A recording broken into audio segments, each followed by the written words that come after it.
जय हिंद, नमस्कार फ्रेंड्स। ज्योति क्लासेस में आप सभी का एक बार फिर से स्वागत है। हेलो दोस्तों, कैसे हैं आप सभी? आई होप आप सभी बहुत ही अच्छे होंगे, स्वस्थ होंगे, स्टडी अपनी कंटिन्यू कर रहे होंगे। चलते हैं हमारी आज की इवनिंग की क्लास की तरफ। जैसा कि आप सभी जानते हैं, इस चैनल के माध्यम से हम कर रहे हैं हमारी होम साइंस की सीरीज़, जैसे हम क्लास 6 से 12 की बुक को कवर कर रहे हैं। और अभी तक फ्रेंड्स हमने हमारा क्लास 6 से 9 कंप्लीट कर लिया है। हम आ गए हमारे क्लास 10th में। आई होप आपने हमारी सारी प्रीवियस क्लासेस को देखा होगा। नहीं देखा है तो प्लीज़ प्लेलिस्ट में जाइए, वहाँ से आप सारी क्लासेस देख सकते हैं और अपने हर एक डाउट को क्लियर कर सकते हैं, क्योंकि हमने हर एक कॉन्सेप्ट को बहुत ही डिटेल में पढ़ा है। और इतने डिटेल में पढ़ने का फ्रेंड्स हमारा एक ही उद्देश्य है कि एक बार आप इस सीरीज़ को देखिए, समझिए, ताकि होम साइंस से रिलेटेड कोई भी डाउट आपके माइंड में ना रह जाए। चाहे आप किसी भी क्लास के लर्नर्स हैं, किसी कॉम्पिटिटिव एग्जाम की तैयारी कर रहे हैं, या फिर किसी भी फील्ड में होम साइंस अपना करियर देख रहे हैं, सभी के लिए सीरीज़ काफ़ी हेल्पफुल होने वाली है। तो प्लीज़ अगर चैनल पर नए आए तो चैनल को लाइक, शेयर और सब्सक्राइब अवश्य किया करिए, जिससे कि मेरा भी थोड़ा सा मोटिवेशन मुझे भी मिले और मैं भी थोड़ा और पढ़ाने के लिए आपको उत्सुक हूँ। और हाँ, साथ ही साथ अपनी राय भी हमें अवश्य बताया करिए, क्योंकि आपकी हर एक राय हमारे लिए बहुत ही इम्पॉर्टेंट है। तो चलिए चलते हैं आज की क्लास की तरफ। जैसा कि मैंने आपको प्रीवियस क्लास में बोला था कि आज हम करेंगे कुछ क्वेश्चन आंसर्स की प्रैक्टिस, बट उसको करने से पहले प्रीवियस क्लास में हमने क्या क्या था वो एक बार हम देख लेते हैं। तो फ्रेंड्स, प्रीवियस क्लास में जो हमारा चैप्टर 12 था उसको हमने कंप्लीट किया था, और अध्याय एक नज़र के माध्यम से हम देख लेते हैं। रिवीजन भी हो जाएगा हमारा कि प्रीवियस क्लास जो भी हमारा प्रीवियस क्लास है, यानी कि जो भी हमने इस पूरे चैप्टर को किया उसमें आखिर पढ़ा क्या क्या है। फ्रेंड्स, हमारे प्रीवियस क्लास में हमने वस्त्रों की सफाई देखी थी, फिर हमने देखा था घोलक विधि के बारे में, हमने देखा था विरंजक विधि की जो रासायनिक विधि के अंतर्गत आती है ना, घोलक विधि, विरंजक विधि, चूसक विधि के बारे में हमने पढ़ा था। शुष्क धुलाई हमने देखी थी, रेशमी वस्त्र हमने देखा था, ऊनी वस्त्र के बारे में जाना था, कृत्रिम वस्त्रों के बारे में हमने ये सारे ही चीज़ें हमने देखा था। इनके धोने की विधियां हमने देखी थी, सुखाने की विधियां देखी थी, इन पर नील किस तरीके से लगाना है, कलफ लगाना किस तरीके से है, और किस वस्त्र पर कौन सा कलफ हम लगा सकते हैं। यानी कि जो हमारा रेशमी वस्त्र है उस पर आप बताइए कमेंट करके, रेशमी वस्त्र पर कौन सा कलफ लगाया जाता है, कमेंट के माध्यम से बताइए। सूती वस्त्र पर कलफ लगाने की विधि हमने देखी थी, किस किस तरह के कलफ, किसके किसके कलफ बना के हम सूती वस्त्र पर लगा सकते हैं, वो भी हमने पढ़ा था। तो ये सारे जितने भी हमने कलफ वाला जो हमारा पोर्शन था, ये हमने हमारी प्रीवियस क्लास यानी कि मॉर्निंग की क्लास में, जो हमारी हर दिन 9 बजे होती है सुबह, उसमें हमने देखा था। तो आई होप आपने उस क्लास को देखा होगा। नहीं देखा है तो प्लीज़ प्लेलिस्ट में जाइए, वहाँ से आप इस क्लास को देख करके अपने कॉन्सेप्ट को क्लियर कर सकते हैं। तो अब चलते हैं, जैसा कि हमने बोला कि हम करेंगे इसी से रिलेटेड कुछ क्वेश्चन आंसर की प्रैक्टिस स्टार्ट करते हैं। तो क्वेश्चन 1 कहता है, वस्त्रों को धोने से क्या लाभ है? ऑप्शन ए, वस्त्र साफ हो जाते हैं। ऑप्शन बी, वस्त्रों की दुर्गंध दूर हो जाती है। ऑप्शन 3, व्यक्ति स्वस्थ रहता है। तो ऑप्शन डी, ये सभी। फ्रेंड्स, वस्त्र धोने से ये सारे ही लाभ प्राप्त होते हैं। सारे ही लाभ मीन्स वस्त्र साफ भी हो जाते हैं, वस्त्रों की दुर्गंध भी दूर हो जाती है, व्यक्ति स्वस्थ रहता है। यानी कि जितने भी सारे एडवांटेज है वो सारे ही हमें वस्त्र धोने से मिलते हैं। तो ऑप्शन डी इज हमारा राइट आंसर। क्या हो जाएगा? ऑप्शन डी, ये सभी।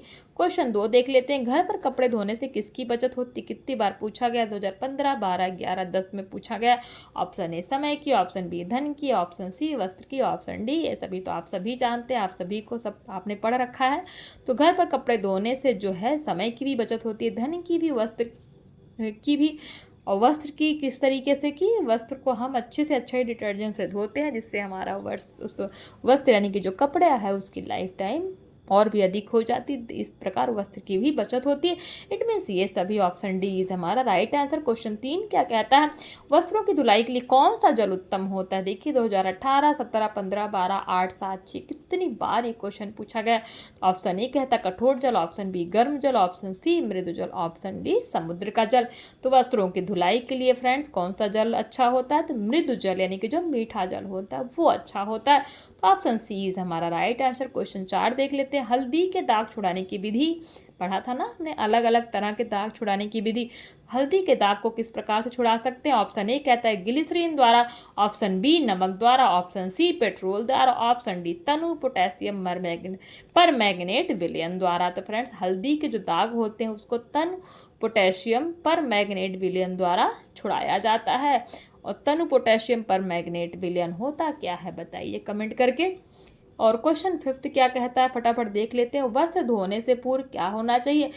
ऑप्शन ए फटा वस्त्र सिल देना चाहिए, ऑप्शन बी 100 बटन निकाल देना चाहिए, ऑप्शन सी दाग धब्बे छुड़ा लेना चाहिए, ऑप्शन डी ये सभी। तो फ्रेंड्स वस्त्र धोने से पहले हमें इन सभी बातों का ध्यान रखना चाहिए कि अगर वस्त्र फटा हो तो उसकी सिलाई कर लें, क्योंकि जब भी आप फटा वस्त्र धुलेंगे तो वस्त्र और भी अधिक फट सकता है। 100 बटन निकाल देने चाहिए, क्योंकि वस्त्र धोते समय बटन भी इधर उधर हो सकते हैं। दाग धब्बे भी छुड़ा लेना चाहिए। तो यानी कि सभी बातों का ध्यान रखना चाहिए। ऑप्शन डी इज हमारा राइट आंसर। क्वेश्चन 7 क्या कहता है, वस्त्रों की धुलाई की एक विधि बताइए। तो हमने कई तरह की विधि देखी थी ना वस्त्र धुलने की। तो ऑप्शन ए कहता हाथ से धोना, ऑप्शन बी शुष्क धुलाई, ऑप्शन सी मशीन से धोना, ऑप्शन डी इनमें से कोई नहीं। तो वस्त्रों की धुलाई के अंतर्गत हमने एक विधि क्या देखी थी, शुष्क धुलाई देखी थी। कौन कौन सी विधि देखी थी हमने वस्त्रों की धुलाई के अंतर्गत, वो भी आप कमेंट करके बताइए फटाफट। क्वेश्चन 8 कहता है रेशमी वस्त्रों को धोने के लिए किसका प्रयोग किया जाता है। ऑप्शन ए मुल्तानी मिट्टी, ऑप्शन बी रीठे का घोल, ऑप्शन सी साधारण साबुन and option D saying that soda. तो रेशमी वस्त्रों को धोने के लिए हम प्रयोग करते हैं किसका, रीठे के घोल का। तो रीठे का घोल का प्रयोग किस लिए किया जाता है, आपका आंसर हो जाएगा रेशमी वस्त्र को धोने के लिए। It means option B is हमारा राइट आंसर। क्वेश्चन 9 क्या कहता है, नील का प्रयोग किस वस्त्र पर करते हैं। नील के बारे में भी हमने पढ़ा ना, कितनी बार पूछा गया देख लीजिए, 2020, 19, 17, 16, 15, 10, 3 कितनी बार पूछा गया। तो नील का प्रयोग किस वस्त्र पर करते हैं। तो ऑप्शन ए कहता है रेशमी वस्त्र, ऑप्शन बी इज ऊनी वस्त्र, ऑप्शन सी सफेद सूती वस्त्र, ऑप्शन डी रंगीन वस्त्र। तो नील का प्रयोग किस पर करते हैं, तो सफ़ेद सूती वस्त्र पर करते हैं। यानी कि जो सफ़ेद कॉटन का वस्त्र होता है उन्हीं पर नील लगाते हो। नील लगाया क्यों जाता है, ये कमेंट करके बताइए। हमने ये भी पढ़ा था नील लगाने का रीज़न क्या होता है, वस्त्रों पर नील लगाने के फ़ायदे भी हमने देखे थे। नील क्यों वस्त्रों पर लगाया जाता है, तो प्लीज़ कमेंट करके ये भी आप बताइए। क्वेश्चन 10 कहता है ऊनी वस्त्रों को धोने के लिए किसका प्रयोग किया जाता है। Option A Vim, option B नहाने का साबुन, ऑप्शन सी रीठे का घोल, ऑप्शन डी इनमें से कोई नहीं। तो ऊनी वस्त्रों को धोने के लिए ना ही हम विम का प्रयोग करते हैं। विम का प्रयोग तो हम बर्तन धोने के लिए कहते हैं। नहाने का साबुन हो नहीं सकता। तो रीठे का घोल जो है वो हो जाएगा हमारा एकदम राइट आंसर। तो ऊनी वस्त्रों को धोने के लिए हम जो है रीठे के घोल का प्रयोग करते हैं। ऑप्शन सी इज हमारा राइट आंसर।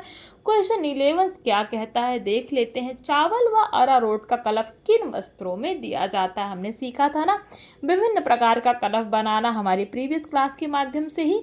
तो बताइए चावल व अरारोट का कलफ किन वस्त्रों में दिया जाता है, अथवा अरारोट का कलफ प्रयोग होता है किसके लिए, अथवा चावल का कलफ लगाते हैं। इसमें से आप कुछ भी कह सकते हैं। ऑप्शन ए रेशमी वस्त्र, ऑप्शन बी ऊनी वस्त्र, ऑप्शन सी सूती वस्त्र, ऑप्शन डी कृत्रिम वस्त्र। तो फ्रेंड्स चावल का कलफ लगाते हैं किस पे, सूती वस्त्र पे। हमने यानी कि जो अरारोट और चावल का कलफ बनाना सीखा था वो हमने सूती वस्त्र के लिए सीखा था। रेशमी वस्त्र पर किसका कलफ लगाते हैं वो कमेंट करके बताइए। कलफ लगाना आवश्यक होता है या नहीं ये भी बताइए। और ऊनी वस्त्र पर हम कलफ लगाते हैं या नहीं ये भी आप कमेंट के माध्यम से हमें बताइए, क्योंकि क्वेश्चन पूछना बहुत इंपॉर्टेंट है। प्लीज़ कमेंट करिए, तभी पढ़ने में मज़ा आएगा। आप सिर्फ सूखा सूखा पढ़ने में यानी कि बस पढ़ते जाओ कुछ भी समझ में नहीं आएगा। जब क्वेश्चन बना के किसी भी टॉपिक को आप समझेंगे तो चीज़ें अच्छे से समझ में आएंगी। तो बताइए ऊनी वस्त्र पर कलफ लगाया जाता है कि नहीं, और क्यों लगाया जाता है वो भी बताइए, या फिर नहीं लगाया जाता तो आंसर करके बताइए। और किस प्रकार का कलफ ऊनी वस्त्र पर लगाते हैं, फास्ट आंसर करिएगा। क्वेश्चन 12 कहता है किस प्रकार के वस्त्रों में गोंद का कलफ लगाया जाता है। यानी कि जो हमने गोंद का भी कलफ बनाना सीखा था ना हमारे प्रीवियस क्लास में। तो बताइए जो गोंद का कलफ होता है वो किस प्रकार के वस्त्रों में लगाया जाता है, और गोंद का कलफ बनाने की विधि भी आप बताइए। तो इसमें तो दे रखा है कि आप देख लेंगे। तो रेशमी वस्त्रों में गोंद का कलफ लगाया जाता है, लेकिन गोंद का कलफ बनाने की विधि क्या है वो आप कमेंट के माध्यम से बताइए। जो जो क्वेश्चन मैं पूछती जा रही हूँ प्लीज़ फ्रेंड्स कमेंट करके बताइए, तभी आपको जो भी आप पढ़ेंगे आपको वो इंटरेस्टिंग लगेगा, अन्यथा बोरिंग लगेगा पढ़ना, और तभी समझ में भी आएंगी चीज़ें। और क्वेश्चन 13 क्या कहता है देखते हैं, ऊनी वस्त्रों को प्रेस करने के लिए कितना ताप चाहिए। हमने ये भी देखा था विभिन्न प्रकार के वस्त्रों को प्रेस करने के विभिन्न तरह के ताप दाब के बारे में हमने पढ़ा था, नमी के बारे में है। तो जो हमारा ऊनी वस्त्र है उसको प्रेस करने के लिए कितना ताप चाहिए। ऑप्शन ए कहता है बहुत कम, ऑप्शन बी कम, ऑप्शन सी हल्का, ऑप्शन डी अधिक। तो आंसर आप सभी को पता है, ये दिख भी रहा है तो बहुत कम, लेकिन इसका दाब एवं नमी बताइए कितना दाब होना चाहिए और नमी कितनी होनी चाहिए वो कमेंट करके बताइए ऊनी वस्त्र को प्रेस करने के लिए। क्वेश्चन 14 इज सेइंग दैट रेशमी वस्त्रों को कैसे धोना चाहिए। ऑप्शन ए कहता है वस्त्रों को पीट के धुलो, रेशमी वस्त्रों को जोर जोर से पीटो। ऑप्शन बी कहता है वस्त्रों को रगड़ डालो। ऑप्शन सी वस्त्रों को पटक कर। ऑप्शन डी उपरोक्त में से कोई नहीं। तो जी हाँ, उपरोक्त में से कोई नहीं, ये आपका राइट आंसर हो जाएगा। राइट आंसर क्यों हो जाए, क्योंकि रेशमी वस्त्र बहुत ही सॉफ्ट होते हैं, बहुत ही सिल्की होते हैं और उनको ज़्यादा न पीटने की आवश्यकता है, ना उनको पटकने की आवश्यकता है, ना उनको रगड़ने की आवश्यकता है। वो बहुत ही पोलाइटली उनको हम साफ़ कर सकते हैं, यानी कि बहुत ही ईजिली, बहुत आराम से उनको साफ़ किया जाता है। तो इसमें जितने भी ऑप्शन दिए गए हैं वो जितने में से कोई भी नहीं होगा। तो ऑप्शन डी इज हमारा राइट आंसर। अति लघु उत्तरीय प्रश्न देख लेते हैं। वस्त्रों की धुलाई क्यों की जाती है। उत्तर वस्त्रों की धुलाई सुरक्षा के लिए की जाती है, सफाई के लिए की जाती है, उनको दुर्गंध युक्त बनाने के लिए किया जाता है। हालांकि दुर्गंध युक्त ये सब 2-3 हमने जो पॉइंट्स बोले ये बुक में नहीं लिखे हैं, मैंने खुद से ही बोले हैं, बट आपको पता होना चाहिए। सिर्फ ऐसा नहीं कि जो बुक में लिखा है बस वही पढ़ो, कुछ थोड़ा सा एक्स्ट्रा नॉलेज भी होना चाहिए। क्वेश्चन 2 कहता है घर पर वस्त्र धोने के लाभ बताइए। तो घर पर वस्त्र धोने से समय व धन दोनों की भी बचत होती है, कपड़े की भी बचत होती है। कपड़े की बचत कैसे होती है मैंने आपको बताया था, तो कमेंट करके बताइए। क्वेश्चन 3 कहता है धुलाई से पूर्व वस्त्रों की छटाई करना क्यों आवश्यक है। कमेंट करिए। देख लेते हैं। कपड़े धोने से पूर्व विभिन्न प्रकार के वस्त्रों सूती, रेशमी, ऊनी, रंगीन, सफ़ेद आदि की छटाई कर लेनी चाहिए, जिससे उनको अलग अलग प्रकार से उनकी विधि के अनुसार धोया जा सके। छटाई मतलब बहुत से लोग ये समझ लेंगे उनको पीटना, जी नहीं, पीटना फटकना नहीं।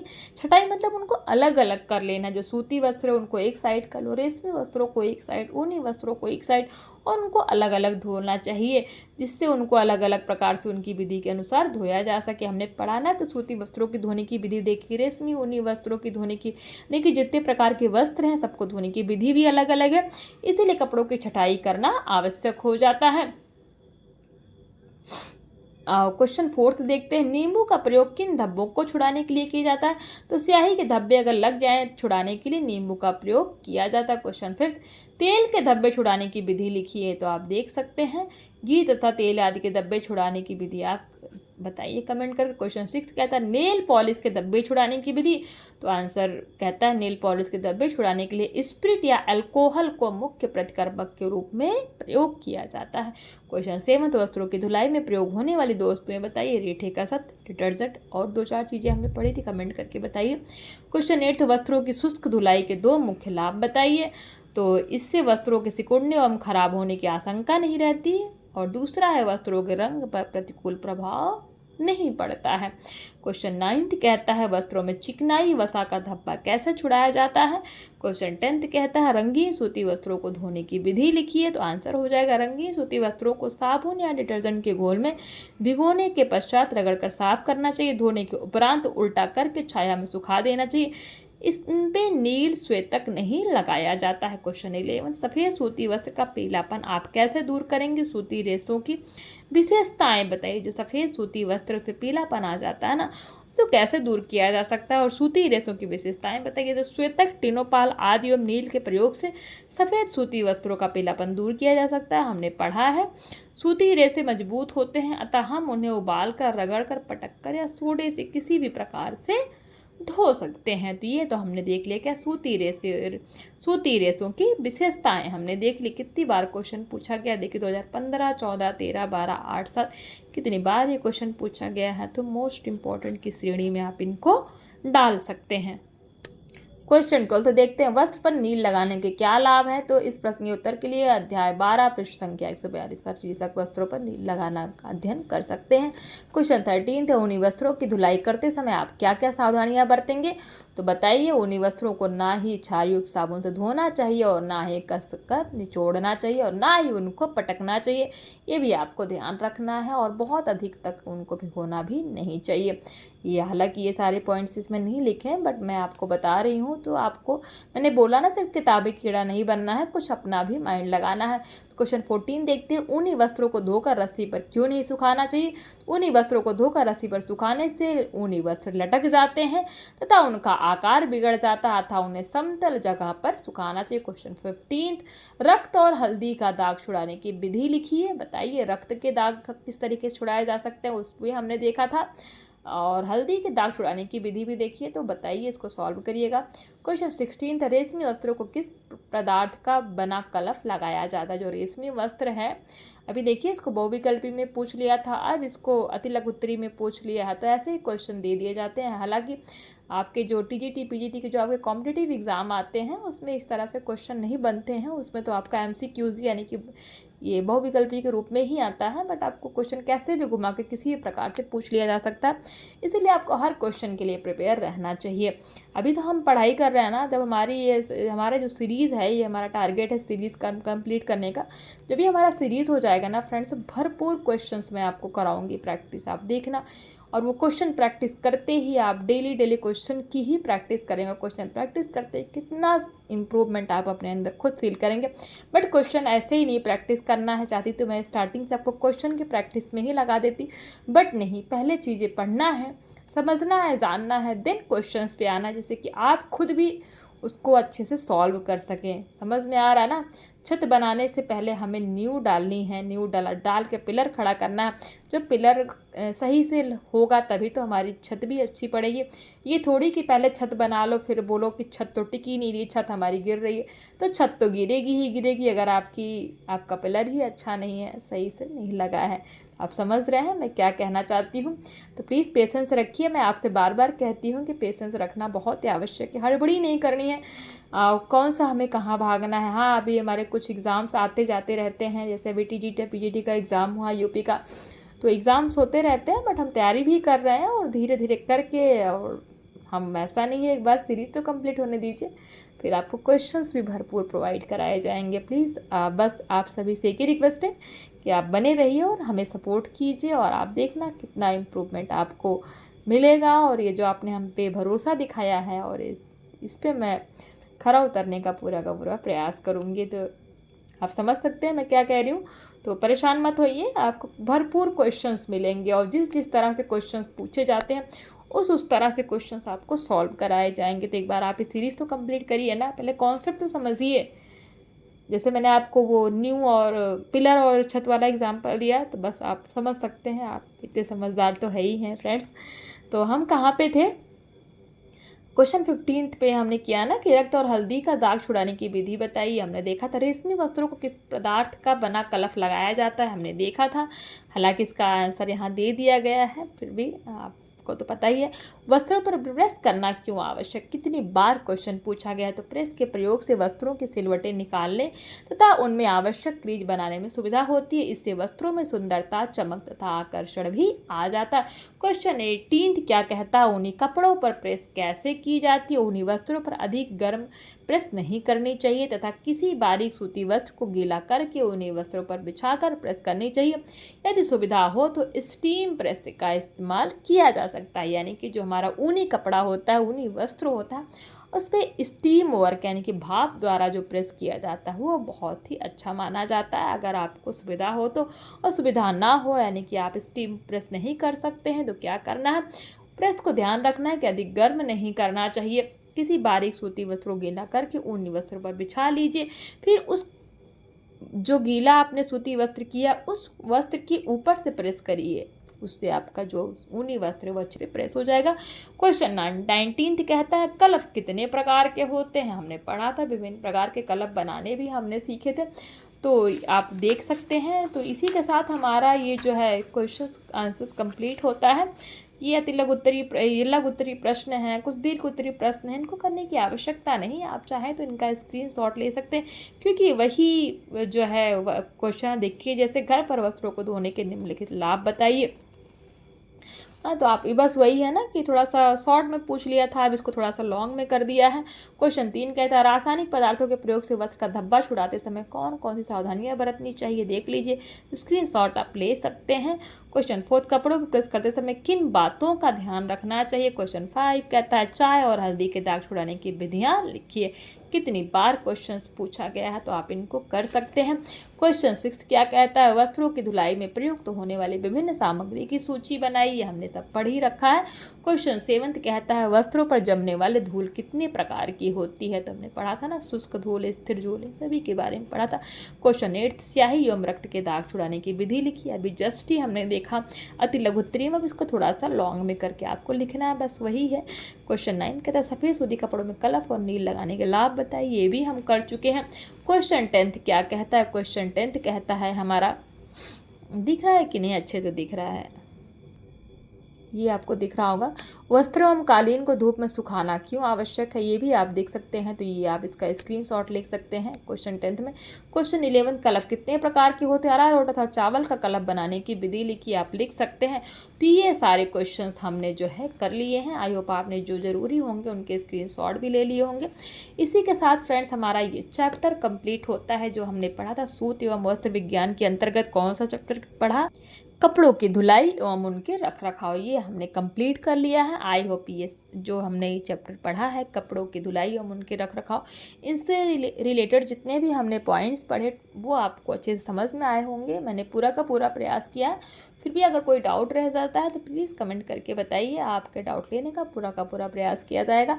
और हाँ, ये क्लास हमारी आज की यहीं पर हम कंप्लीट करते हैं और मिलते हैं हमारी नेक्स्ट क्लास में जो कि कल मॉर्निंग में होगी। तब तक के लिए जय हिंद, नमस्कार। हंसते रहिए, मुस्कुराते रहिए, एक दूसरे की हेल्प करते रहिए फ्रेंड्स। और हाँ, अगर चीज़ें समझ में आ रही है, कॉन्सेप्ट्स आपके क्लियर हो रहे हैं, आपको लग रहा है कि आपको मेरे साथ जुड़ा रहना चाहिए, क्लासेस हमारे साथ मिलकर करनी है, तो प्लीज़ आते जाते चैनल को सब्सक्राइब करके अवश्य जाइए। धन्यवाद।